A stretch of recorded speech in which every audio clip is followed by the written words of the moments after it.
त्वमक्षरं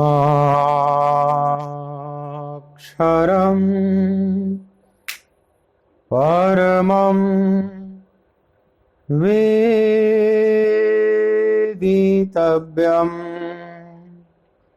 त्वमस्य विश्वस्य परं निधानम् त्वमव्ययः शाश्वत धर्मगोप्ता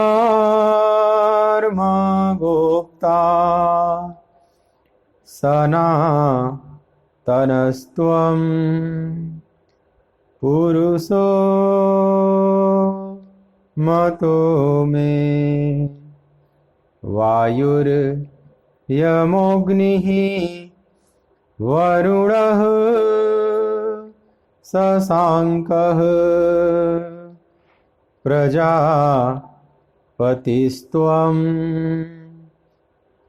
प्रपितामहश्च नमो नमस्तेस्तु सहस्रकृत्वः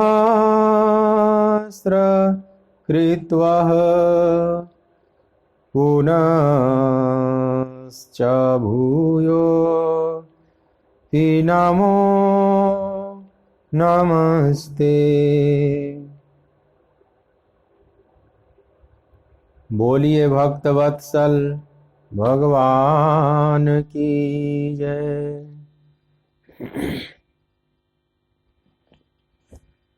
श्री राधे गोपाल भज मन श्री राधे। श्री राधे गोपाल भज मन श्री राधे। श्री राधे गोपाल भज मन श्री राधे।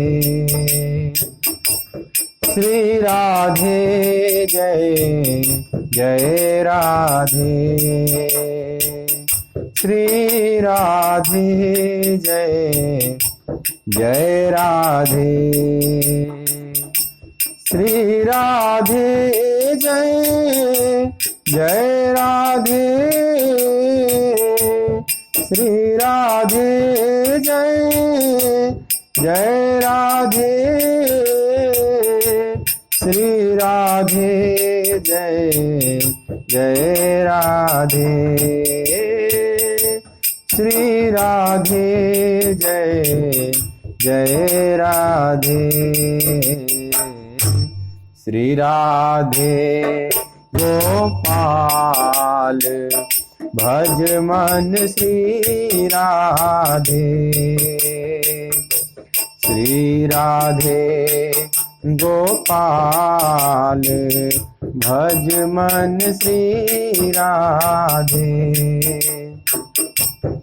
श्री राधे जय जय राधे।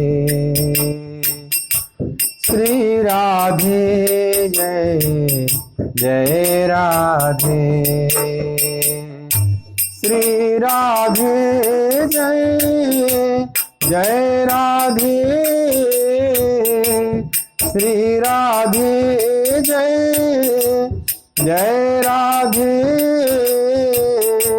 श्री राधे जय जय राधे। श्री राधे जय जय राधे। श्री राधे गोपाल भज मन श्री राधे। श्री राधे गोपाल भज मन श्री राधे। श्री राधे गोपाल भज मन श्री राधे। बोलिए श्री राधिका रमण बिहारी लाल की जय।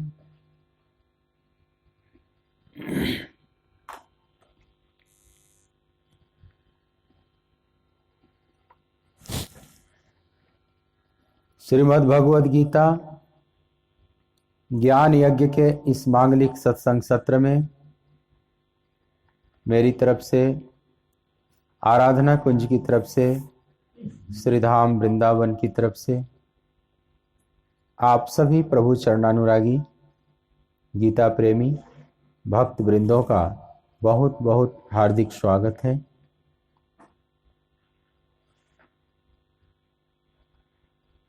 तीसरे अध्याय का 5वां श्लोक आप मेरे साथ गायन करेंगे। नहि कश्चित् क्षणमपि जातु तिष्ठत्य कर्मकृत् कार्यते ह्यवसः कर्मा सर्वः प्रकृतिजैर्गुणैः। नहि कश्चित् क्षणमपि जातु तिष्ठत्य कर्मकृत् कार्यते ह्यवसः कर्म सर्वः प्रकृतिजैर्गुणैः। तथा सर्वथा कर्मों का स्वरूप से त्याग हो भी नहीं सकता। निसंदेह कोई भी मनुष्य किसी भी काल में क्षण मात्र भी बिना कर्म किए नहीं रहता, क्योंकि सारा मनुष्य समुदाय प्रकृति जनित गुणों द्वारा परवश हुआ कर्म करने के लिए बाध्य किया जाता है।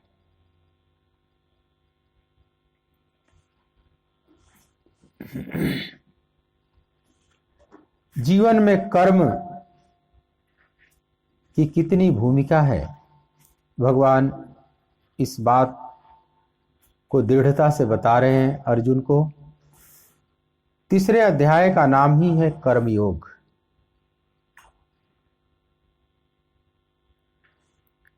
कर्म कैसे योग बन जाए, कर्म करते करते कैसे हम कर्मों से बाहर निकल जाएं, निष्कर्मता को प्राप्त कर लें।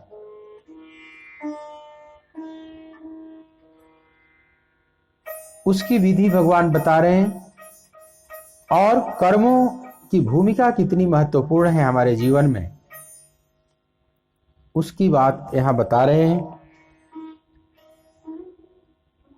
पीछे भगवान ने कहा कि ऐसा नहीं है कि कोई कर्म आरंभ ही न करे और निष्कर्मता को प्राप्त कर ले।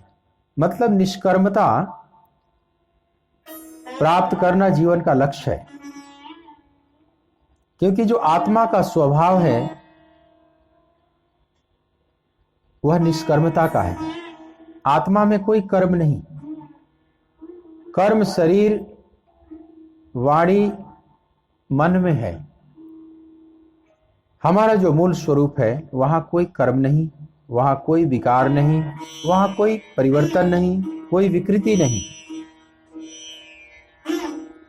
पर जब तक हम जीव भाव में हैं तब तक कर्मों से मुक्ति नहीं मिल सकती। जब तक हमारे पास जीवन है, जिसको हम जीवन कहते हैं, इसमें कर्मों से मुक्ति नहीं है। इसमें कर्म की भूमिका बहुत अहम है। जब तक जीवन है तब तक कर्म चलते रहेंगे। या यूं समझ लें कि कर्म का फैलाव ही जीवन है, जिसे हम जीवन कहते हैं। जन्म से लेकर मृत्यु पर्यंत का जो सफर है, इसको हम जीवन कहते हैं। तो दूसरी भाषा में हम कह सकते हैं कि कर्म का फैलाव ही जीवन है। कर्म और जीवन जैसे पर्याय हैं। कर्म का सिमट जाना ही जीवन का सिमट जाना है, जिसको हम मृत्यु कहते हैं। मतलब जीवन का अंत हो जाना, मतलब कर्म का अंत हो जाना। जिसको हम जन्म कहते हैं, कर्म का प्रारंभ हो जाना।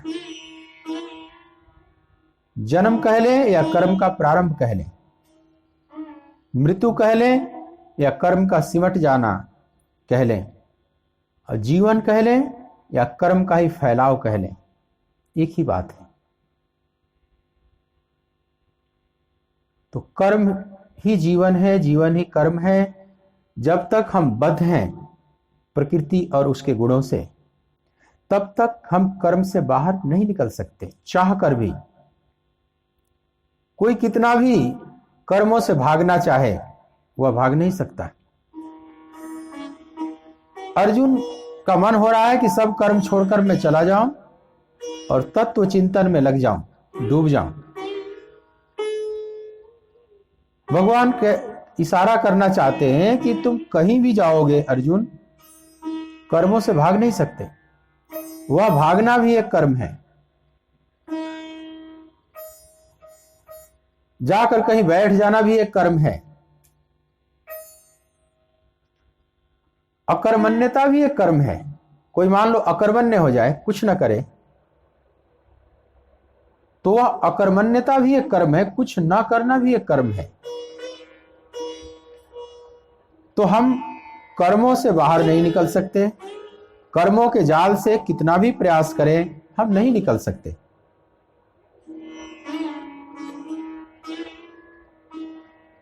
तो फिर क्या करें?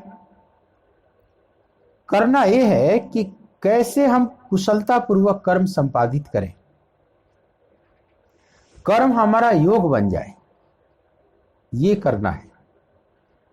चाहे वो कोई ज्ञान मार्ग से चले, चाहे योग मार्ग से चले, किसी भी मार्ग से चले, लेकिन कर्म दोनों को ही करने पड़ते हैं। अब कैसे अपने कर्म को करें कि कर्म का जाल टूटता चला जाए। एक कर्म बांधने वाला होता है, दूसरा खोलने वाला भी होता है। जैसे कांटा चुभ गया है तो दूसरे कांटे से कांटे को निकाला जाता है, तो कांटे को निकालने में कांटा ही सहयोगी है। उसी तरह से कर्म का कांटा सब में चुभा हुआ है, तो दूसरे कर्म के कांटे से ही उस कांटे को निकालना होगा। अब वो कैसे निकाले? सारा फोकस इस पर करना है, भागने पर नहीं, कर्मों में जागने पर फोकस करना है कि कैसे हम कर्म करते हुए भी निष्कर्मता को प्राप्त कर जाए। सब कुछ त्याग देने से सब कुछ त्याग नहीं हो जाता। कितना भी कोई कर्मों का त्याग करे, नहीं कर सकता। तो भगवान कहते हैं कि बहुत दृढ़ता से यहां बात कह रहे हैं कि नहीं कश्चित क्षणमपि जातु तिष्ठत्य कर्मकृत। कोई भी मनुष्य किसी भी काल में क्षण मात्र भी कर्म किए बिना नहीं रह सकता।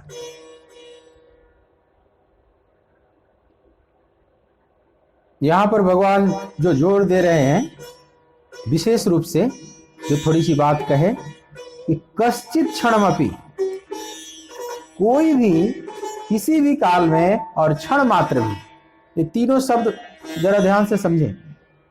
भगवान बहुत जोर देकर इस बात को कह रहे हैं।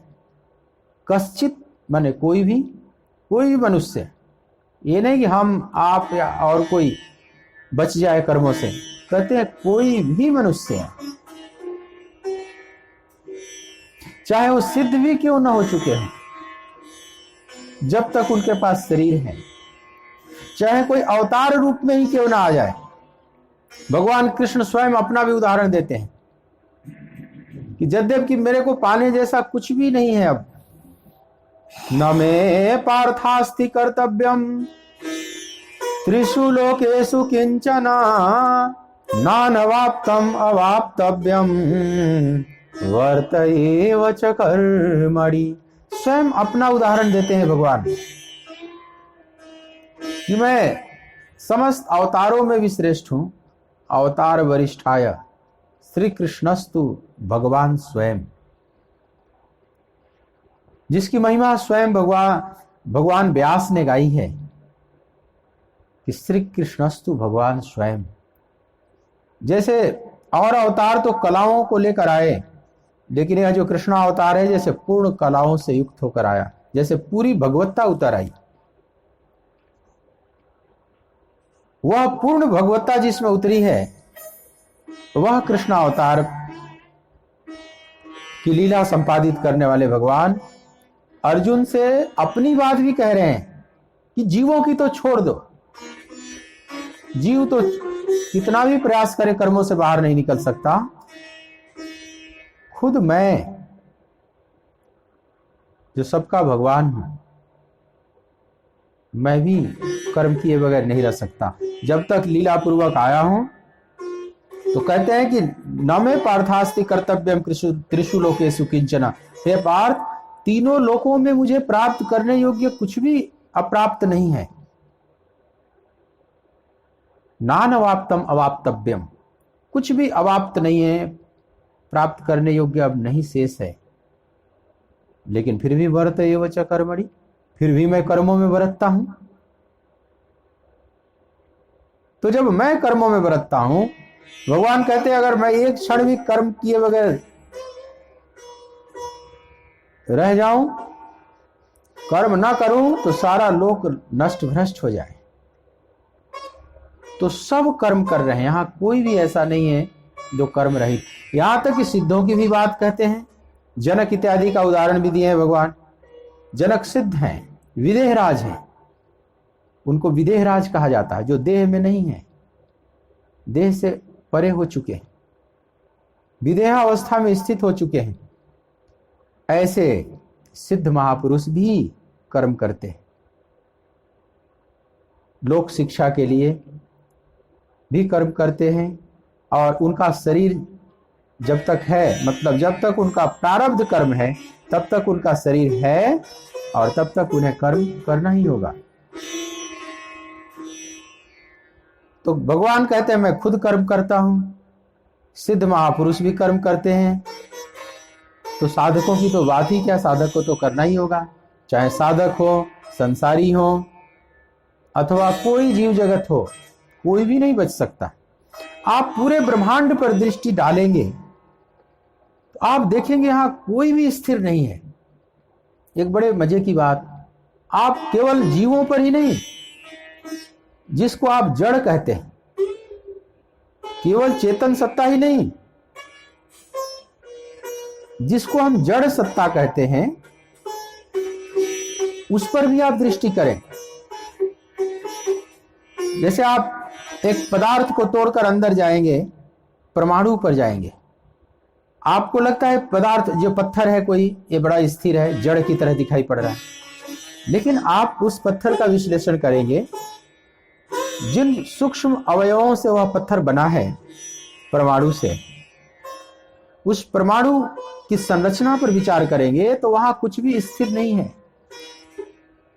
परमाणु के नाभिक में प्रोटॉन और न्यूट्रॉन हैं, और ये भी घूम रहे हैं, अपने नाभि में भी स्थिर नहीं है, और इनके चारों तरफ इलेक्ट्रॉन्स हैं, वो अलग अलग ऑर्बिट्स में बड़े वेग से घूम रहे हैं।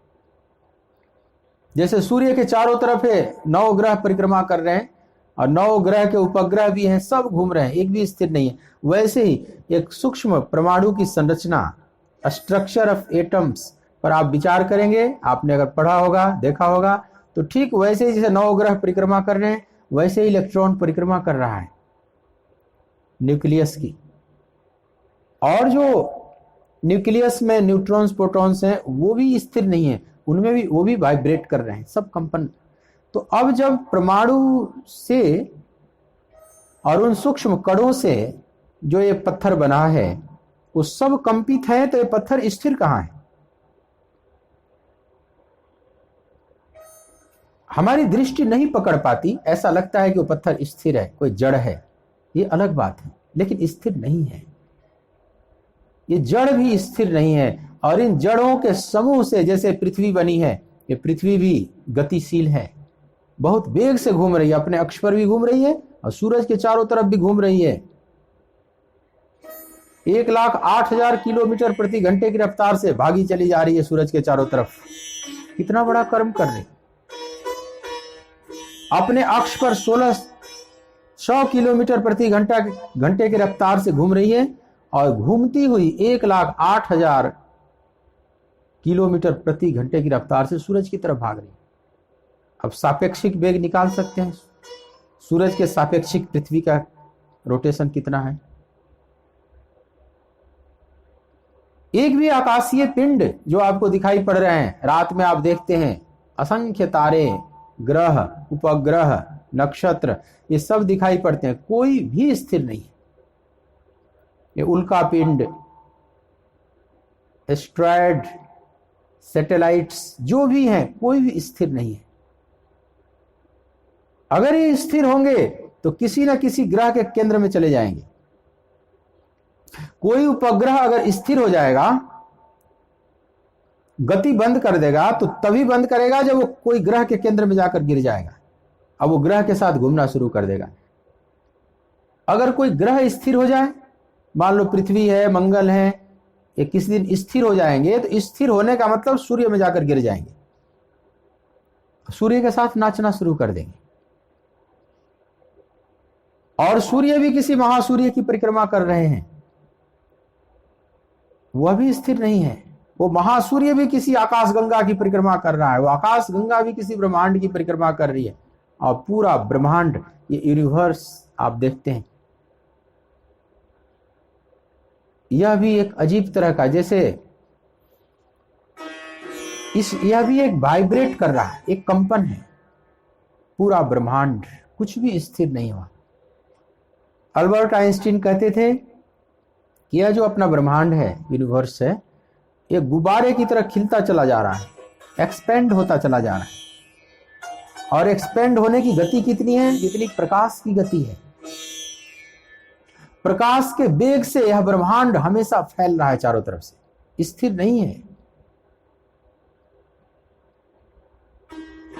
अरबों वर्ष पूर्व एक महाविस्फोट हुआ, और वो महाविस्फोट बढ़ता ही चला जा रहा है। उस शून्य में प्रकाश के वेग से बढ़ता चला जा रहा है, अरबों वर्षों से। और वेग है प्रकाश का 3 लाख किलोमीटर प्रति सेकंड। 3 लाख किलोमीटर प्रति सेकंड के रफ्तार से हर ब्रह्मांड फैलता चला जा रहा है, और अरबों खरबों वर्षों से फैल रहा है। बाद में फिर एक महा एक्सपेंडर होते होते पता नहीं फिर क्या होता है।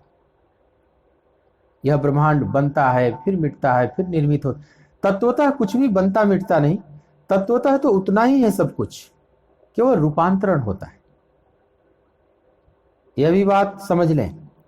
चाहे परिवर्तन कितना भी दिखे, इस पूरे ब्रह्मांड में एक इलेक्ट्रॉन से लेकर और पूरे यूनिवर्स तक कुछ भी स्थिर नहीं है, एक क्षण के लिए भी स्थिर नहीं है। जिसकी बात भगवान कहते हैं, नहीं कश्चित क्षणमपि जातु तिष्ठत्य कर्मकृत। जरा इस श्लोक का अनुवाद देखिए। भगवान इसमें मनुष्य नहीं बोले, अनुवादकर्ता ने ब्रैकेट में मनुष्य लिखा है। इसका सीधा अनुवाद करें, नहीं कश्चित क्षणमपि जातु तिष्ठत्य कर्मकृत, तो सीधा अनुवाद होगा कि निसंदेह कोई भी किसी भी काल में क्षण मात्र भी कर्म किए बिना नहीं रहता या नहीं रह सकता। इसलिए जो अनुवाद किया है ब्रैकेट में मनुष्य जोड़ दिया है अपने से। मूल श्लोक में मनुष्य नहीं है, क्योंकि मनुष्य ही क्यों, मनुष्यतर जितने भी जीव हैं उन पर भी ये बात लागू होती है, और जीवों पर ही क्यों, निर्जीवों पर भी ये बात लागू होती है, जड़ पर भी। वास्तव में जड़ और चेतन की जो बात है वह भी पूर्ण सत्य नहीं है। कौन चेतन है, कौन जड़ है,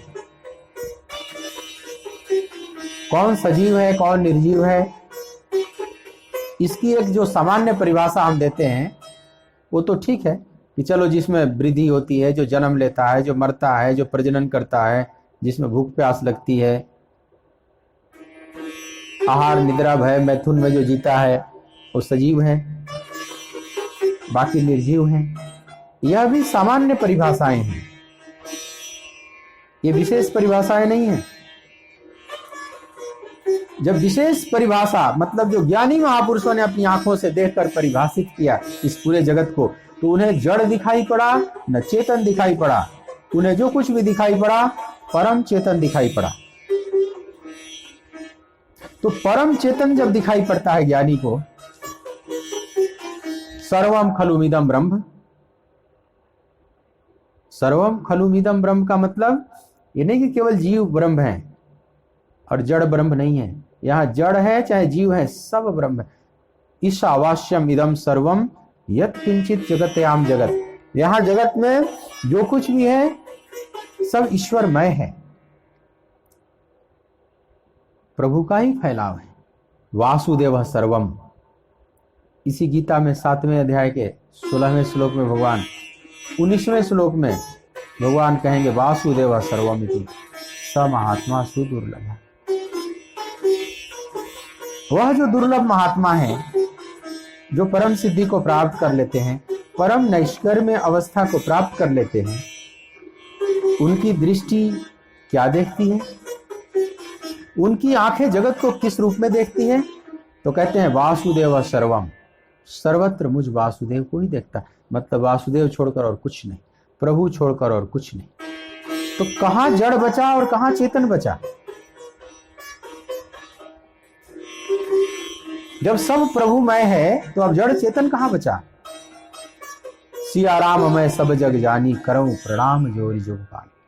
अब जो प्रणाम किया जा रहा है उस सबको किया जा रहा है, जीव जगत को भी और बाकी जड़ जगत को भी, सजीव जगत को भी, निर्जीव जगत को भी। इसीलिए हमने नदियों को भी प्रणाम किया, ग्रह नक्षत्रों, सूर्य तारों, चांद तारों को भी प्रणाम किया, पत्थरों को भी पूजा। अब पत्थर जो आप पूजा करते हैं केवल जड़ मानकर तो नहीं करते ना, आप उसमें चैतन्य की भावना करते हैं, और सच में वो परम चेतन है, कोई भी चीज जड़ नहीं है, सब प्रभु की ही अभिव्यक्तियां हैं।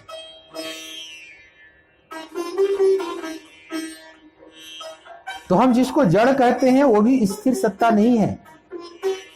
अगर प्रकृति के अंदर ही घटना को देखा जाए, प्रकृति से परे तो सब प्रभु हैं, सब ब्रह्ममय हैं, ब्रह्म स्वरूप हैं। लेकिन ब्रह्म से जरा नीचे उतरे, ये सब प्रकृति का जो विस्तार दिखाई पड़ रहा है, इलेक्ट्रॉन से लेकर यूनिवर्स तक, यह भी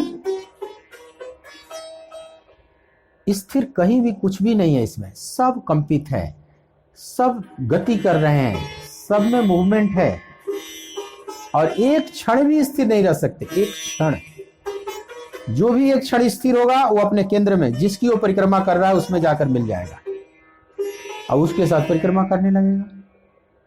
जब तक रोटेट कर रहे हैं तभी तक अपना स्वतंत्र अस्तित्व बनाए हुए हैं। यह भी एक बात समझ लें, यह जो गति है यही हमारे स्वतंत्र अस्तित्व को बरकरार रखे हुए है।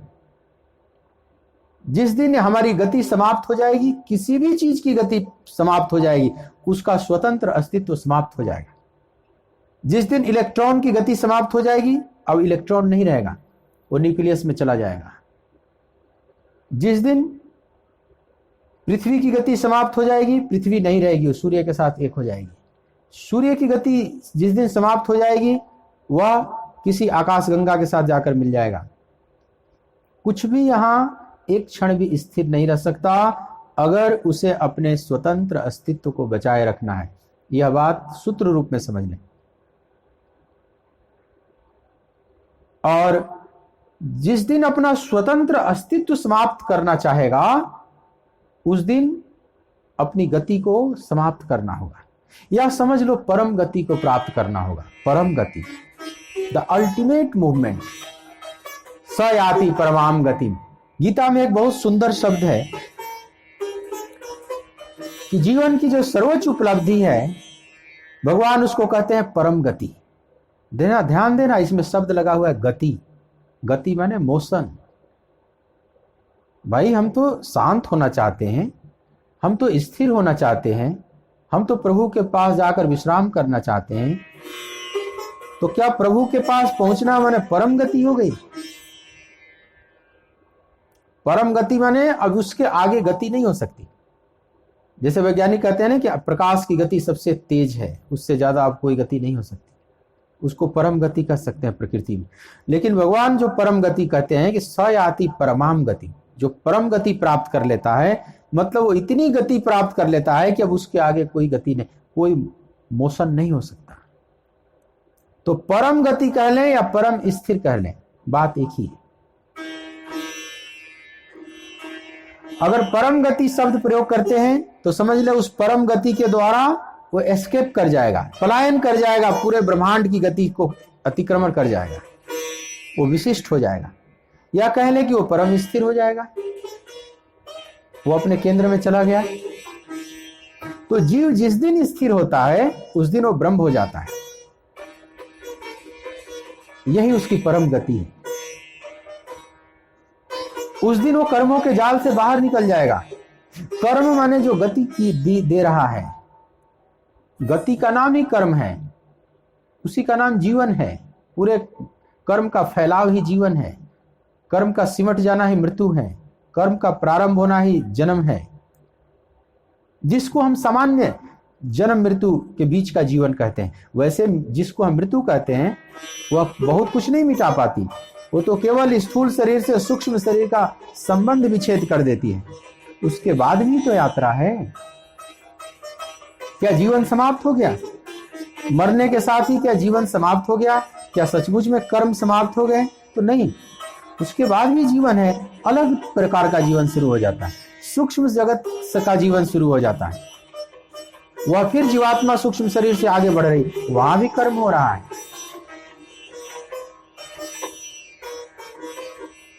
और फिर वह जीवात्मा फिर किसी शरीर को धारण करेगी।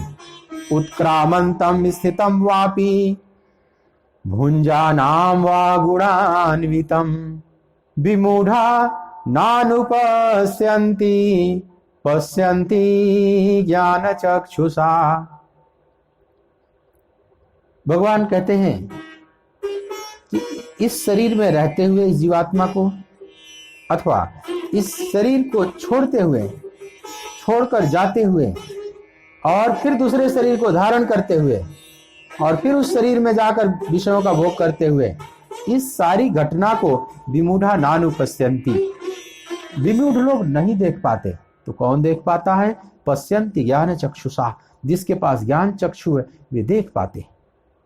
मतलब मृत्यु के बाद भी जीवन पूरा का पूरा रहता है। वो मृत्यु के बाद का जीवन, एक आप सीमा रेखा खींच दें, एक मृत्यु के पहले का जीवन जिसको आप आमतौर पर जीवन कहते हैं, और एक मृत्यु के बाद का जीवन जो हमें पता नहीं चलता, केवल ज्ञान चक्षु वाले ही उसको देख पाएंगे। पर कर्म वहां भी हो रहा है, क्योंकि मन का संसार तो वहां भी है, सूक्ष्म शरीर तो साथ में है ना।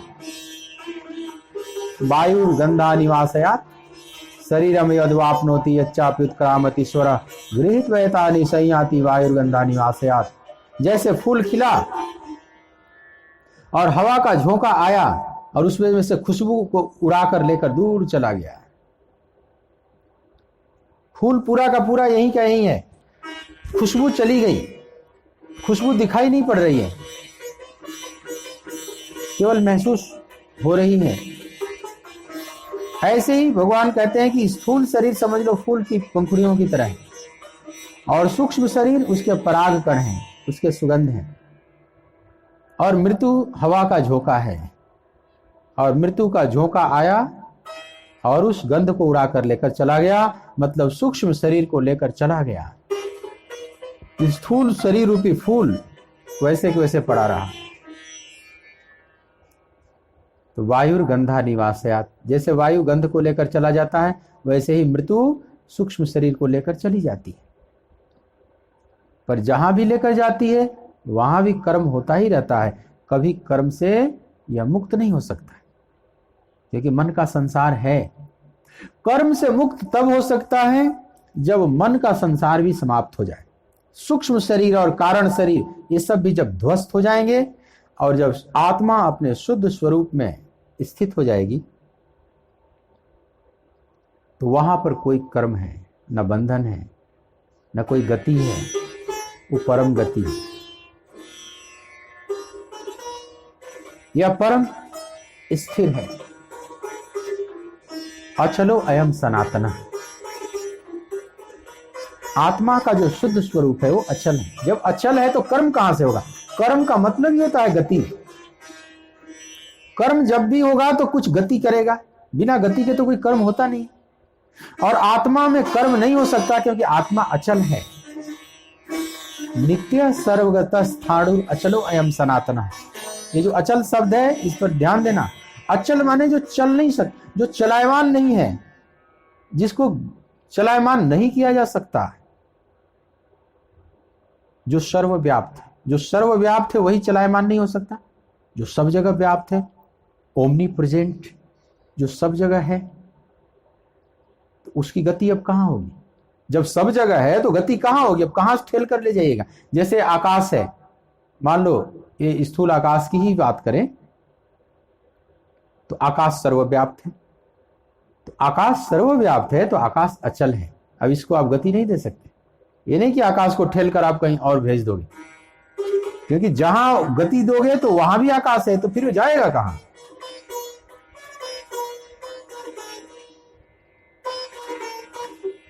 तो आत्मा अचल है।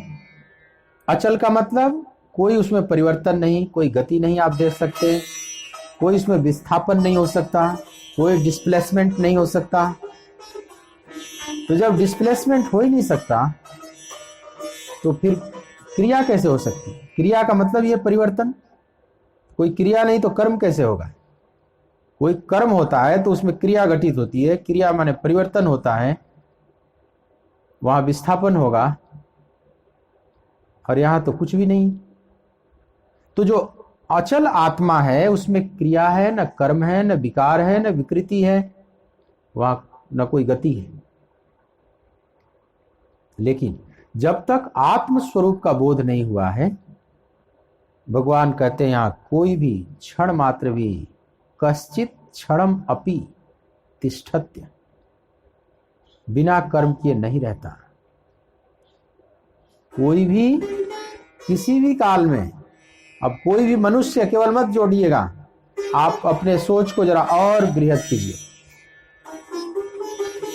अनुवादकर्ता ने यहां थोड़ा सा अपने सोच को सीमित किया, ब्रैकेट में मनुष्य लगाने की जरूरत नहीं थी, क्योंकि भगवान कहते हैं कि कोई भी किसी भी काल में क्षण मात्र भी बिना कर्म किए नहीं रह सकता।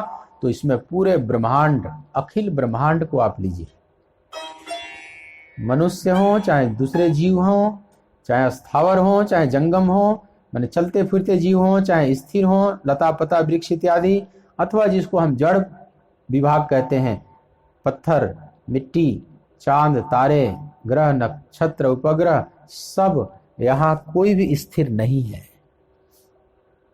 सब चल रहे हैं। नदियां चले चले रे धारा, चंदा चले चले रे तारा, तुझको चलना होगा। भगवान कहते हैं जब सब चल रहा है तो तुम कैसे स्थिर रह सकते हो? तुम कर्मों से कैसे भाग सकते हो? पार्थ, कार्यते ही अवसह कर्म सर्व प्रकृति जय गुण। सब प्रकृति के गुणों से विवश होकर, परवश होकर कर्म करने के लिए बाध्य किए जाते हैं। आप चाहें भी तो आप स्थिर नहीं रह सकते, क्योंकि जो प्रकृति है और उसके जो गुण हैं वो विवश करेंगे, वो ठेलेंगे, चलना ही पड़ेगा। कोई चाह के भी स्थिर नहीं रह सकता।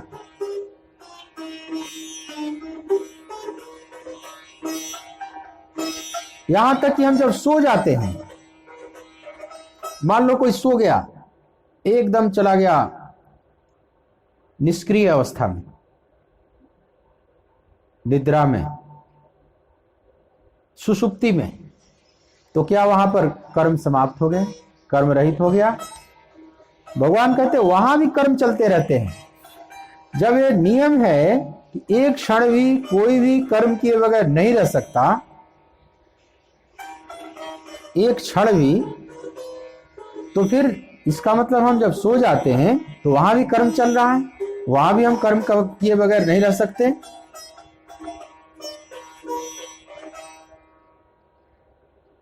तो सोना भी एक कर्म है। जब हम सो जाते हैं तो वह भी एक कर्म है। और वहां भी सूक्ष्म शरीर और स्थूल शरीर हमारे पास है। तो स्थूल शरीर में तो कर्म होते ही रहता है, ब्लड सर्कुलेशन चल रहा है, हृदय की गति चल रही है, पल्स रेट भी बना हुआ है, श्वास प्रश्वास की क्रियाएं भी चल रही हैं। स्थूल शरीर तो पूरा अपना कर्म कर रहा है। स्थूल शरीर तो जन्म से लेकर मृत्यु पर्यंत अपना काम कर रहा है, श्वास की गति चल ही रही है, स्थूल शरीर में तो गति हो ही रही है। और सूक्ष्म शरीर जो मन का संसार है वह भी निद्रा में चला गया है, लेकिन निद्रा में भी एक वृत्ति जगी रहती है। महर्षि पतंजलि 5 प्रकार की वृत्तियों की बात करते हैं। हमारी जो चित्तवृत्ति है वही बाधक है भगवान से मिलन में। योगस चित्तवृत्ति निरोधा, पतंजलि ने कहा ना, योग क्या है? तो चित्तवृत्तियों का निरुद्ध हो जाना। मतलब ये जो स्फुरणाएं हैं मन की, जिसको चित्तवृत्ति कहते हैं, नाना प्रकार के संकल्प रूपी स्फुरणाएं, तरंगें सतत उठती रहती है हमारे भीतर। इन तरंगों का मिट जाना ही योग है। ये तरंगे ही वियोग का कारण बनी हुई हैं, जिसको हम चित्तवृत्ति कहते हैं। वृत्त से वृत्ति बना है। जैसे आप तालाब में कोई कंकड़ फेंकते हैं तो आप देखेंगे एक वृत्त बनने लगता है, चारों तरफ एक गोल गोल गोल गोल तरंगे बनने लगती। वह कंकड़ तो नीचे चला जाता है, तली में जाकर बैठ गया, लेकिन असंख्य वो वृत्त छोड़ दिया। उसी वृत्त को ही वृत्ति कहते हैं। ऐसे ही हमारे चित्त में कोई भाव उठा, कोई विचारों का कंकड़ पड़ा और वृत्त बनने लगा। विचारों का एक श्रृंखला प्रारंभ हो जाती है और उन्हीं विचारों की श्रृंखला में या विचारों के तरंगों में हम जीते हैं और हमारा असली स्वरूप दिखाई नहीं पड़ता। हमारा जैसे वियोग हो गया है अपने ही स्वरूप से। महर्षि कहते हैं कि योगस चित्तवृत्ति निरोधा। जब चित्तवृत्ति निरुद्ध हो जाती है तो योग हो जाता है, मतलब परमात्मा से मिलन हो जाता है। चित्तवृत्तियां ही बाधक है। फिर चित्तवृत्तियों का विश्लेषण करते हैं। कहते हैं वृत्ति सारूप्य मित्रत्र। हमारा जो स्वरूप है वो जैसी हमारी चित्तवृत्ति है वैसा ही स्वरूप बन चुका है। हम अपने मूल स्वरूप से परिचित नहीं है कि मेरा शुद्ध स्वरूप कैसा है। हमें अपने शुद्ध स्वरूप का कुछ पता नहीं। आपको अपना कहा जाए कि अपने शुद्ध स्वरूप का चित्र बनाओ, आपको कैनवास दे दिया जाए, सब रंग पेंट दे दिया जाए, ब्रश दे दिया जाए और कहा जाए आप अपने स्वरूप का चित्रण कीजिए, जो आपका मूल चेहरा है, जो जन्म से पहले भी था, मरने के बाद भी रहेगा, उसका आप चित्रण करें। आप नहीं कर पाएंगे। आप कोरा कागज ही रख देंगे, कोरा कैनवास ही रख देंगे। एक महापुरुष ने कुछ अपने शिष्यों को कहा कि कल एक चित्र बनाकर लाना और चित्र में ये दिखाना कि हरा हरा मैदान है, उसमें घास है और गाय घास चर रही है, ऐसा चित्र बनाकर लाना। तो सब चित्र बनाकर लाए, सबका चित्र देखने लगे। कोई सुंदर सुंदर गाय बनाया है, घास बनाया है, गाय घास खा रही है मैदान में, बहुत सुंदर रंग रोगन सब किए। लेकिन एक उसमें से चित्र ऐसा था जो कोरा कागज था, सादा, उसमें कुछ भी नहीं बना था। गुरु ने पूछा कि इसमें कहां है, इसमें घास कहां है? तो उसने बोला, उस शिष्य ने, कि गुरुजी गाय घास खा गई। तो फिर गाय कहां है? तो गाय घास खा के चली गई। तो ये क्या है? तो बोले कि जब गाय भी नहीं थी और घास भी नहीं था और गाय घास खाकर चली गई तो घास भी नहीं बचा, गाय भी नहीं अब है, तो जो शेष बच जाता है वही यहाँ पर है। मैंने उसका चित्रण किया है जो जब गाय भी नहीं थी, घास भी नहीं था, और गाय भी चली गई, घास भी समाप्त हो गया, खा गई, उसके बाद जो शेष रह जाता है, मैं ओरिजिनल चित्र बनाकर लाया, मतलब कुछ भी नहीं बनाया। ऐसा ही हमारे स्वरूप का चित्रण करने के लिए कहा जाए तो हमें भी इस तरह से कोरा कागज ही रखना होगा, क्योंकि जो हम चित्र बनाएंगे ये सब जन्म से प्रारंभ हुआ है, जन्म से पहले का ये चित्र नहीं है, और मरने के बाद भी ये चित्र नहीं रह जाएंगे। तो आप अपने मूल स्वरूप का चित्रण नहीं कर सकते, और अभी का जो चित्र बनाएंगे वो भी बदलता जा रहा है। आप चाहे अपने मोबाइल फोन से ही अपना सेल्फी ले लें, तो जैसे ही सेल्फी लिए और आप 5 सेकंड बाद उसको खोलकर देखें तो अब आप वही नहीं है जो 5 सेकंड पहले थे, आप बदल गए, क्योंकि सतत परिवर्तन हो रहा है। हमारे शरीर में एक क्षण भी कुछ भी स्थिर नहीं है। भगवान बुद्ध कहते थे कि भिक्षुओं, यह शरीर शतकोटि बार बदलता है, एक क्षण में, एक क्षण में शतकोटि बार, माने अरब, 100 करोड़ अरब बार। और वैज्ञानिक कहते हैं कि बिल्कुल ठीक है। वैज्ञानिकों ने देखा तो देखा कि ये शरीर ऐसे स्थूल नहीं है, जैसे मानो कि एक कंपन है, एक तरंग है जो हमें स्थूल रूप में स्थिर दिखता है। विज्ञान देखता है तो बोलता है जैसे तरंगों का समूह है, एक पूरा वाइब्रेशन है, हर कुछ इसमें कंपित है, एक क्षण भी स्थिर नहीं है, सब प्रवाह में जा रहा है, तो सतत प्रवाहित है। 5 सेकंड बाद भी वो ली गई सेल्फी अब वो नहीं है जो आप अभी हैं, वो तो प्रवाह का ही एक चित्र लिया है। जैसे आपने किसी नदी का फोटो ले लिया, तो नदी का जो चित्र लिया, अब वो नदी वही तो नहीं है ना, वो क्षण क्षण बदल रही है। तो यहां कुछ भी स्थिर नहीं है, एक क्षण के लिए भी। यह बहुत सुंदर वक्तव्य भगवान का है कि नहीं कश्चित क्षणमपि जातु तिष्ठत्य कर्मकृत कार्यते हि अवशः कर्म सर्वः प्रकृति जैर्गुणैः। निसंदेह कोई भी मनुष्य, अब मनुष्य शब्द यहां हटा दें थोड़ी देर के लिए, निसंदेह कोई भी किसी भी काल में क्षण मात्र भी बिना कर्म किए नहीं रहता, क्योंकि सारा मनुष्य समुदाय प्रकृति जनित गुणों द्वारा परवश हुआ कर्म करने के लिए बाध्य किया जाता है। अब सारा मनुष्य समुदाय, ये मनुष्य समुदाय अनुवाद किया गया है, मूल में है सर्वः कार्यते यवसः कर्म सर्वः प्रकृति जय गुण है। सर्वः माने अब केवल मनुष्य समुदाय नहीं, अनुवाद में अनेक भूलें हो जाती हैं, लेकिन यहां पर पूरे जगत के प्रति कहा गया सर्वः प्रकृति जय गुण है। प्रकृति के गुणों से विवश होकर सारा जगत गति कर रहा है।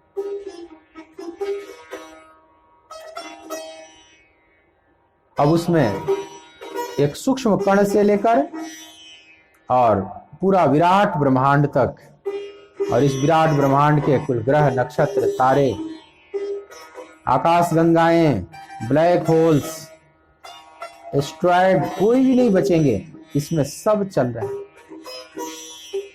यहां तक कि मनुष्य ही लोक नहीं, देवताओं का लोक भी, ब्रह्मा के लोक तक भी सब पुनरावर्ती वाले हैं, सब गति कर रहे हैं। ब्रह्म भुवना लोका पुनरावर्ती नोर्जुना मामुपेत्य तु कौन्तेय पुनर्जन्म न विद्यते। भगवान कहते हैं कि आप ब्रह्म भुवन आलोका, मतलब एक कीट पतंग से लेकर और ब्रह्मा तक जो उच्चतम चेतना है, जिनकी चेतना सबसे ज्यादा विकसित है, चतुरानंद ब्रह्मा तक, पुनरावर्ती नो अर्जुना, हे अर्जुन ये सब पुनरावर्ती वाले, सब गति कर रहे हैं, सब कर्मों के जाल में फंसे हुए हैं, ये चाह के भी बाहर नहीं निकल सकते। तो क्या कोई भी नहीं निकल सकता कर्मों के जाल से बाहर? तो भगवान कहते हैं हाँ निकल सकता है कोई। कौन? तो मामुपेत्य तु कौन्तेय, हे कौन्तेय जो मुझे प्राप्त कर लेगा, पुनर्जन्म न विद्यते, अब फिर आवागमन में नहीं वो घूमेगा, क्योंकि मैं अचल सत्ता हूं, अचलो अयम सनातनः, और जो मुझे प्राप्त कर लेगा वो भी अचलो अयम सनातनः हो जाएगा। मैं परम गति हूं, मैं परम विश्रांति हूं, जीव की परम गति हूं, परम विश्रांति हूं, परम शांति हूं, परम आनंद हूं। तो जब उस केंद्र में जाकर, जिसको हम परमात्मा कहते हैं, वहां जब तक यह जगत नहीं जाता तब तक ये गतिशील रहेगा ही रहेगा। इसीलिए इसका नाम है जगत, मतलब जो गतिशील है। तो जगत जब जगदीश में जाकर विलय हो जाएगा तो वहां कर्मों के जाल से बाहर निकल जाएगा। जगदीश ही अचल हैं, बाकी सब सचल हैं, सब चल रहे हैं। चांद सूरज तारागण मरी है धरनी आकाशा। चांद सूरज, मरने का मतलब परिवर्तन, मतलब ये सब परिवर्तन की तरफ बढ़ रहे हैं, कोई भी स्थिर नहीं है, सब कर्म कर रहे हैं। तो चांद सूरज तारागण मरी है धरनी आकाशा। 14 भुवन चौधरी मरी है, तिन्हों की क्या आशा। संतों यह मुर्दों का गांव, के ही कर जप तप सुमिरन करी हो। कोई अमर ना ठाव, संतों यह मुर्दों का गांव। यह सब मुर्दों का गांव है, यहां सब मरे जा रहे हैं, सब भागे चले जा रहे हैं, कोई जिंदा नहीं है एक अर्थ में। प्रकृति के गुणों से विवश होकर सब सरक रहे हैं, सब गतिशील हैं। माया किसी को स्थिर नहीं होने दे रही है। सबके पीछे जैसे लगी है, सब भागे चले जा रहे हैं, भागे। और जब तक वो परमात्मा रूपी केंद्र में नहीं चला जाता है तब तक प्रकृति पीछा करती रहेगी, तब तक कर्म पीछा करते रहेंगे, चाहे वो जड़ हो चाहे चेतन हो, किसी को नहीं छोड़ेगी, सब भागे जा रहे हैं।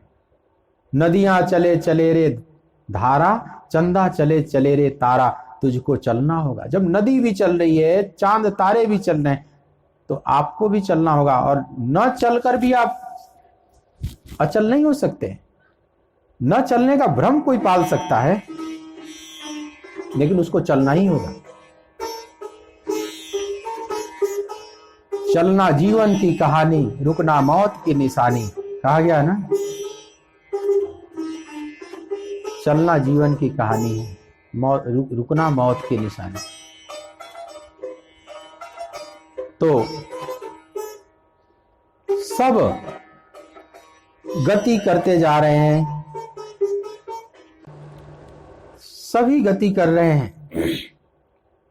तुझको चलना होगा, तुझको चलना होगा, तुझको चलना होगा, तुझको चलना होगा।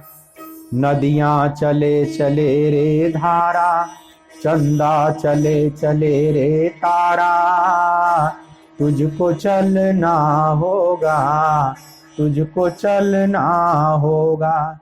वेद कहता है चरय वेती, चरय वेती, चलते रहो चलते रहो। पार हुआ वो रहा जो सफर में, जो भी रुका फिर गया वो भंवर में। पार हुआ वो रहा जो सफर में, मतलब चलते चलते ही हमें उस निष्कर्मता को प्राप्त करना होगा। कर्म करके ही निष्कर्मता को प्राप्त करना होगा, आलस्य और अकर्मण्य में पढ़कर नहीं। वही पार हुआ जो चले, जो साधना में चले। पार हुआ वो रहा जो सफर में, जो भी रुका फिर गया वो भंवर में। नाव तो क्या बह जाए किनारा, नाव तो क्या बह जाए किनारा, बड़ी ही तेज समय की है धारा, तुझको चलना होगा, तुझको चलना होगा, तुझको चलना होगा, तुझको चलना होगा। चलना ही होगा। यह समय की धारा इतनी तेज है, प्रकृति की धारा इतनी तेज है, नाव तो क्या किनारे को भी बहा ले जाए, इतनी गति तेज है।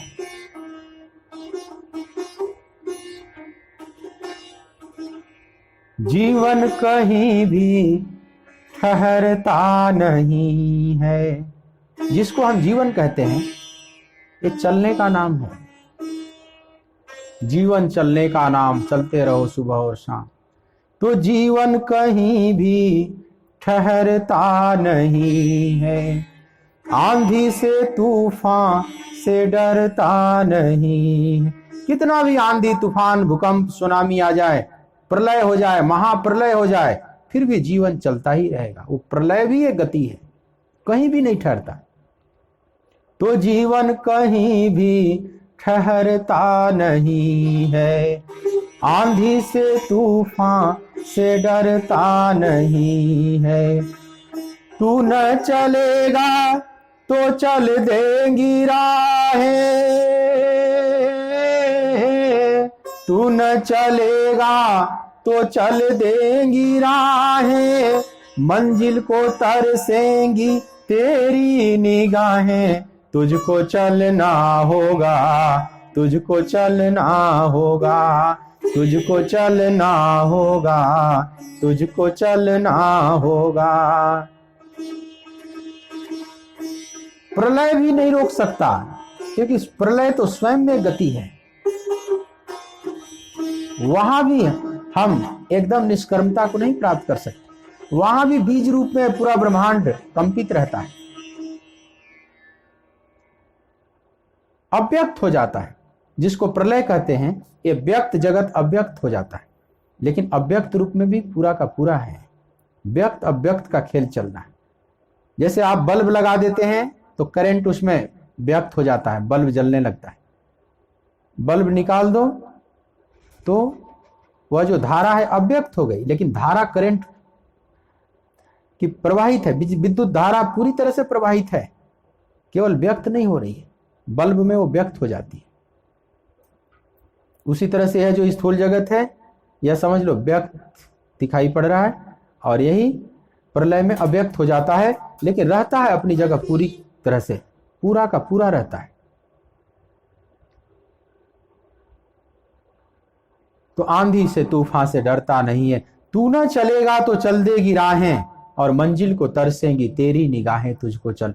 अगर तू आलसी अकर्मण्य की तरह बैठा रहेगा और ये सोचकर कि मैं कर्मों के जाल से बाहर निकल जाऊंगा, तो आलस अकर्मण्य भी एक कर्म है। उससे नुकसान ये होगा कि तू नहीं चलेगा, लेकिन राहें खिसक जाएंगी और मंजिल को निगाहें तरसती रहेंगी।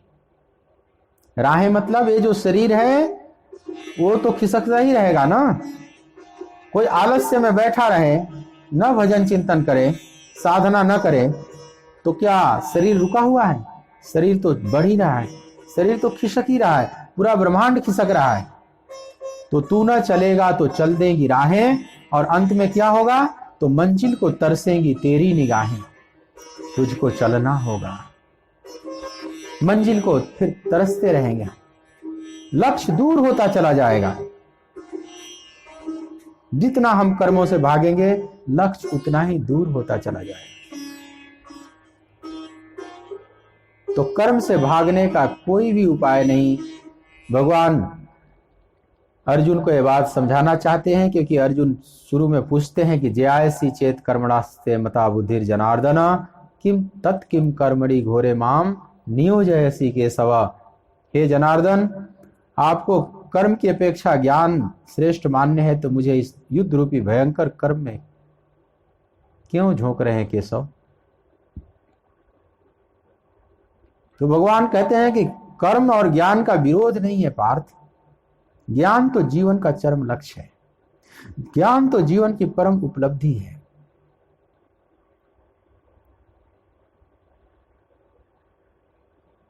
लेकिन कर्म के मार्ग से गुजरकर ही वहां तक पहुंचना होगा।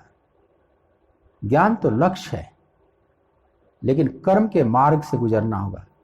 डायरेक्ट तुम ज्ञान पर नहीं पहुंच, कर्मों से छोड़कर नहीं पहुंच सकते। कोई मार्ग को छोड़कर मंजिल पर जा सकता है?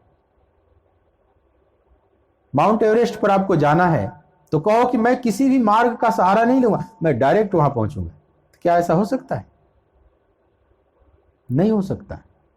अब चाहे आप पैदल चलो, कोई हवाई जहाज से चला जाए, हेलीकॉप्टर से जाकर उतर जाए उस पर, तो मार्ग तो चयन किया ना, चाहे आकाश का मार्ग चयन किया।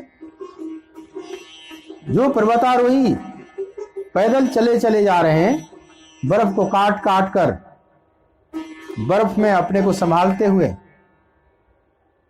अत्यंत तीक्ष्ण मार्गों से गुजरते हुए पर्वतारोही जिस एवरेस्ट पर पहुंचे,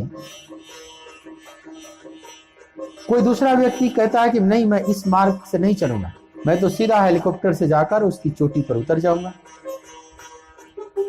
पर हेलीकॉप्टर से ही उतरा तो हेलीकॉप्टर वाला मार्ग तो तय किया ना, आकाश मार्ग, वायु का मार्ग तय किया ना, तो नभ के मार्ग से चला। लेकिन मार्ग के बगैर तो मंजिल तक कोई नहीं पहुंचा। तो भगवान कहते हैं कि कर्म मार्ग है, ज्ञान मंजिल है। इन दोनों का क्या लेना देना, विरोध क्यों है? इसमें ज्यायसी चेत कर्मणास्ते पूछने की क्या जरूरत है? जब ये श्रेष्ठ है वो निकृष्ट है, भगवान तो ये बात ही नहीं कर रहे। मंजिल श्रेष्ठ है और मार्ग निकृष्ट है, ये बात कहां कही जा रही है? दोनों दो चीज है। श्रेष्ठ और निकृष्ट यहां कहने की जरूरत नहीं है कर्म और ज्ञान को।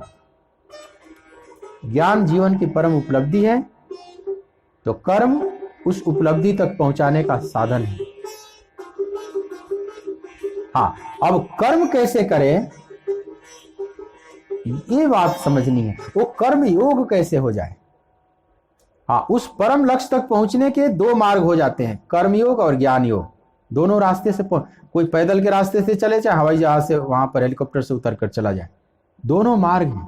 कर्म योग एक मार्ग है ज्ञान तक पहुंचने का, और ज्ञान मार्ग भी एक मार्ग है ज्ञान तक पहुंचने का। एक स्थल का मार्ग है तो एक समझ लो नभ का मार्ग है। पर दोनों मार्गों से कर्म करना होगा। चाहे आप हेलीकॉप्टर से चलो तो उसकी भी पूरी तैयारी करनी होगी। एक हेलीकॉप्टर चाहिए आपके पास, उड़ाने वाला चाहिए, उसकी पूरी व्यवस्था चाहिए। ये कोई आसान बात तो है नहीं, उसकी भी पूरी तैयारी चाहिए।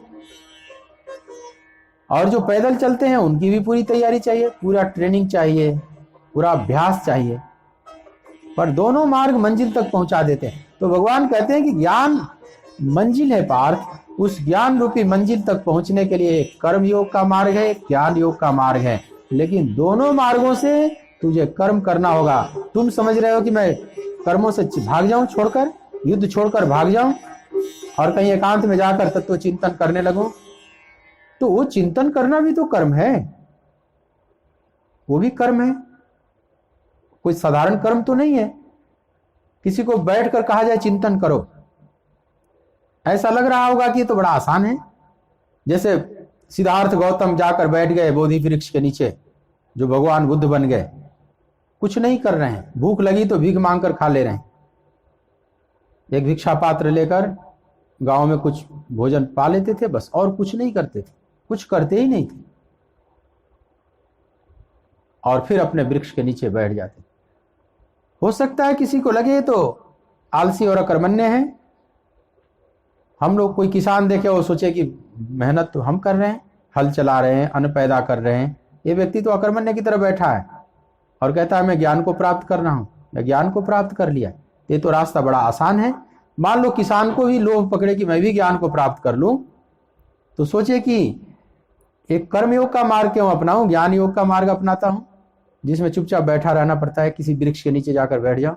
ये लोभ पकड़ लेता है व्यक्ति को। जब मन में वैराग्य जागृत होता है तो जी करता है कि सब छोड़ छाड़ कर भाग जाऊं। आप लोगों में से बहुतों को यह भाव पकड़ा होगा, जी करता है सब छोड़ दूं। बहुत वैराग्य जगता है। हम लोगों के पास लोग फोन करते रहते हैं कि मन उब गया है घर गृहस्थी से, जी करता है सब छोड़ दूं।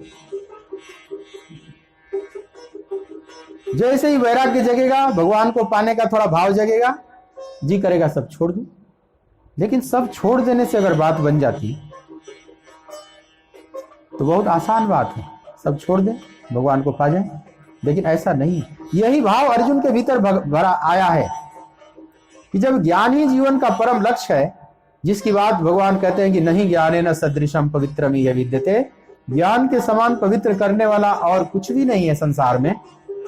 तो लोभ पकड़ा ना, ये तो बड़ी पवित्र चीज है, इससे बढ़िया तो और कुछ पाने जैसा है। ज्ञानाग्नि दग्ध कर्माणम, इस ज्ञान की अग्नि में ही सारे कर्म हमारे जन्मांतरों के भस्म हो जाते हैं। तो कितनी बढ़िया है कि हम ज्ञान को प्रकट कर ले, ज्ञान को पा लें, जिससे हम सबसे पवित्र चीज को पा गए, परम पवित्र को। तो भगवान कहते हो ये बात ठीक है अपनी जगह, लेकिन तू जो मार्ग अपना रहा है ना, वो तुम अपने स्वभाव के अनुरूप नहीं अपना रहा है।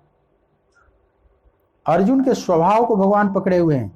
अर्जुन बुद्ध की तरह नहीं जा सकते। बुद्ध सब छोड़ के और जाकर बोधि वृक्ष के नीचे बैठ गए, लेकिन ध्यान देना वो बैठना भी कर्म है, लेकिन वो सबके लिए नहीं है। आप नकल मत करना। घर में वैराग्य जगे तो एकदम सब छोड़ छाड़ के भाग जाओ कहीं एकांत में। मान लो आप भाग जाओ, आपको भाग क्या जाओ, मान लो आपके बच्चे एकदम सब व्यवस्था से लाकर कहीं रख दें एकांत में, किसी तीर्थ में, किसी आश्रम में, किसी एकांत जगह पर, आपको सारी व्यवस्थाएं दे दी जाए, आपको ना रोटी की चिंता करनी है। बुद्ध को तो फिर भी मांगना पड़ता था। आपके बिल्कुल उस कुटिया में रोटी दे दी जाएगी, वस्त्र दे दिया जाएगा, जो भी आवश्यकता है आपको दे दी जाएगी, दवा दारू की भी व्यवस्था कर दी जाएगी, सब कर दिया जाएगा। आपको कुछ नहीं करना है, आपको किसी भी प्रकार की चिंता नहीं करनी है। आपका एक अकाउंट भी खुलवा दिया जाएगा, उस अकाउंट में आपको करोड़ों रुपया भी डाल दिया जाएगा। अब क्या चाहिए? अब तो तुझे कोई चिंता करने की जरूरत नहीं है। मान लो थोड़ी देर के लिए कल्पना करो, सब छोड़ के भागने का मन हो रहा है, तो जहां चले गए किसी से अब व्यवहार भी नहीं करने की जरूरत है, किसी से कुछ मांगने की जरूरत नहीं है, न किसी प्रकार की चिंता करने की जरूरत है, सब व्यवस्था आपको दे दी जाए, तो क्या आप समझ रहे हैं कि एकदम मन शांत कर लेंगे, एकदम ज्ञान को प्राप्त कर लेंगे? नहीं। यदि आपका स्वभाव नहीं है वो, आपका मन वहां बैठने नहीं देगा, क्योंकि मन तो कर्म करता रहेगा ना, बिना मतलब के भी ये संकल्प करेगा, सब कुछ ठीक है तो भी संकल्प करेगा। ये बड़ा पाजी है, ये बहुत इस अर्थ में बहुत बेईमान भी है। नहीं कुछ है, आपने भी कभी कभी फील किया होगा कि कोई चिंता नहीं, किसी प्रकार की दिक्कत नहीं, पैसे भी है, दवा दारू की व्यवस्था है, घर परिवार वालों का सहयोग है, सब है, फिर एकांत में मन क्यों नहीं लगता? फिर क्यों मन उपद्रव करता है? फिर भी करेगा उपद्रव, उस उपद्रव से आप बच नहीं सकते। एक बार ट्रक वाला जा रहा था, रात में गुजर रहा था, नया ट्रक, सब कुछ उसका ठीक, कागज पत्तर सब बढ़िया, ड्राइवर, लेकिन आरटीओ वालों ने रोक दिया, बोला कि रोको, कागज निकालो, गाड़ी का लाइसेंस निकालो, अपना ड्राइविंग लाइसेंस निकालो, परमिट का निकालो, लाइसेंस सब निकालो। जो जो कहता गया वह पुलिस ड्राइवर सब दिखाता गया, सब सही सही। जब सब सही सही दिखा दिया तो पुलिस वाला सिर खुजलाने लगा, बोला कि 500 का एक नोट निकाल दो। बोला सर 500 का नोट किस बात की, मैंने सब कुछ ठीक रखा है। तो बोला इसीलिए, इसी बात का कि तुमने सब ठीक क्यों रखा है, इसी बात का दंड, तुम्हें सब ठीक नहीं रखना चाहिए था। हम लोगों का काम कैसे चलेगा, हम लोग तो भूखे मरेंगे, फिर सैलरी से तो बात बनती नहीं। रात में ठंड में हम पहरा दे रहे हैं, दिन रात गाड़ी रोक रोक के धुआं पी रहे हैं, तो क्या हम इसलिए कि खाली सैलरी पर? तो तुम लोग ठीक क्यों रखते हो, थोड़ा गड़बड़ रखा करो। तो गड़बड़ रखोगे तो हमारा जेब भरेगा। पुलिस वाले चाहते हैं कि सब गड़बड़ हो, उनको बड़ा रस आता। आप देखोगे जब आपकी गाड़ी रोक देंगे और सब आप ठीक ठीक दिखा देंगे तो थोड़े उदास से हो जाते हैं, उनका चेहरा पढ़ना। जब कभी आपकी गाड़ी रोके पुलिस वाले, दिल्ली वाले विशेष रूप से रेड लाइट पर या कहीं इधर उधर कभी बार रोक देते हैं गाड़ियों को, इधर लाओ गाड़ी, सब दिखाओ, तो आप सब सही सही दिखा दोगे तो उसके चेहरे को पढ़ते रहना, वो थोड़ा उदास सा हो जाएगा, उसको अच्छा नहीं लगेगा। वो बड़े नाराज होगा, तुम्हें कागज दे देगा, ले जाओ। बहुत मुस्कुराता हुआ चेहरा नहीं, नहीं तो थैंक्स करेगा ना कि एक आदर्श नागरिक हैं आप, थैंक यू, बहुत बहुत धन्यवाद आपको, आप एक सुंदर सिटीजन हैं देश के, आप सब रखे हुए हैं, सब कुछ ठीक चला रहे हैं, सब कुछ आपका, ये कहना चाहिए ना ऐसा। लेकिन शायद किसी पुलिस वाले के मुंह से आप ऐसा सुने होंगे कि आपको मुस्कुराता हुआ खूब बढ़िया धन्यवाद दे। अगर वो लोभी है तो, अगर कोई मुस्कुराता हुआ धन्यवाद दे दे तो समझो कि ये अच्छे पुलिस हैं, ये कोई राष्ट्र के सेवक हैं, ये ईमानदार हैं। लेकिन ऐसे कितने मिलेंगे, अपवाद स्वरूप मिलेंगे, उसका चेहरा उतरता हुआ दिखाई पड़े। यही मन का स्वभाव है। आप सब इसको ठीक कर दोगे, कहो कि मन अब क्यों चिंता कर रहा है, सब ठीक है, घर भी ठीक है, परिवार भी ठीक है, रहने की सुंदर कोठी है, पैसे भी हैं, बच्चों की खूब देख रेख है, सब ठीक है, दवा दारू की भी व्यवस्था है, अब तुम्हारा मन क्यों नहीं लग रहा है? नहीं लगेगा। और सब छोड़कर भाग जाओ तो जहां भागोगे फिर मन वहां उपद्रव करेगा। जग से चाहे भाग ले कोई, मन से भाग न पाए। जग से चाहे भाग ले कोई, मन से भाग न पाए। तोरा मन दर्पण कहलाए, तोरा मन दर्पण कहलाए। भले बुरे सारे कर्मों को, भले बुरे सारे कर्मों को देखे और दिखाए। तोरा मन दर्पण कहलाए, तोरा मन दर्पण कहलाए। जहां भी जाएंगे पीछा करेगा आपका स्वभाव। वास्तव में अर्जुन कर्मों से भागना नहीं चाह रहे। अर्जुन कोई आलसी या कर्मण्य व्यक्ति नहीं, ये तो बड़े परिश्रमी हैं। द्रोणाचार्य जब सिखाते थे गुरुकुल में तो उस समय तो सीखते ही थे तन्मय होकर। कई बार रात में भी आचार्य द्रोण देखते थे कि अर्जुन अभ्यास कर रहे हैं, अंधेरे में भी बाण चलाना सीख रहे हैं, कभी दाएं हाथ से कभी बाएं हाथ से, इसलिए सब्यसाची कहलाए। दोनों हाथ से चलाने में माहिर थे। और क्या दिन और क्या रात, रात में भी जागरण करते थे अर्जुन, इसलिए इनको गुडाकेश कहा गया, जो निद्रा को जीत लिया। सोचिए कितना प्रतिभावान है शिष्य हैं। अर्जुन भगवान को इतने लाडले हैं, वैसे ही नहीं, बहुत लाडले हैं। भक्तो सी में सखा चेती, इष्टोमी सी में सखा चेती, ऐसे से भगवान बोलते।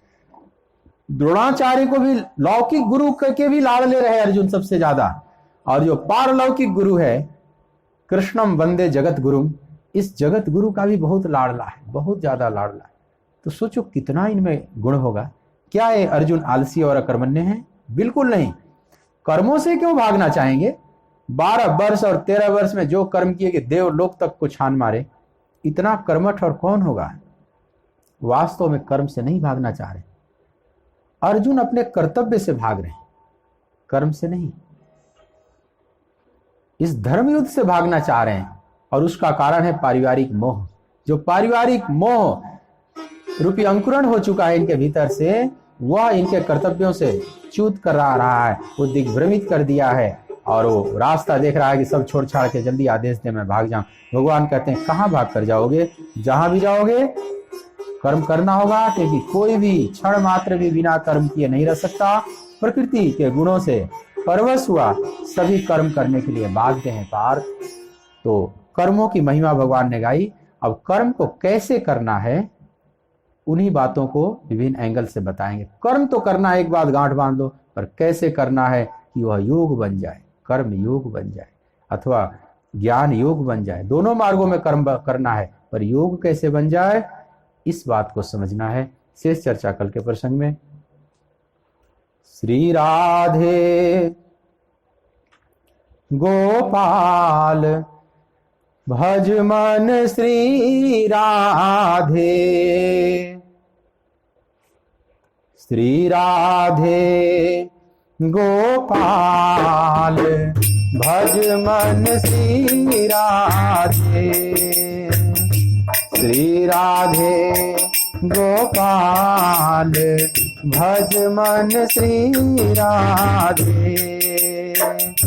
श्री राधे जय जय राधे।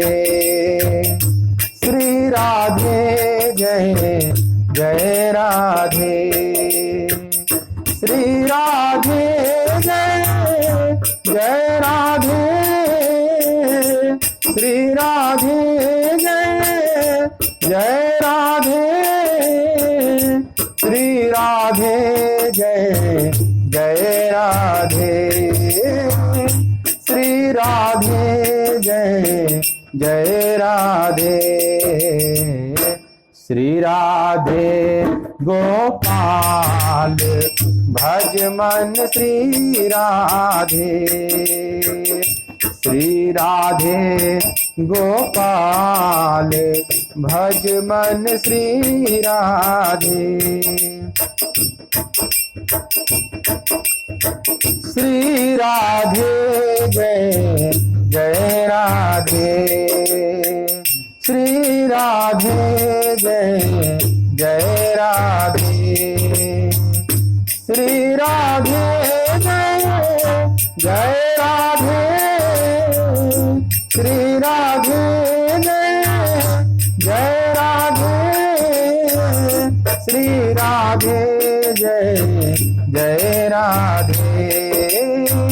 श्री राधे जय जय राधे।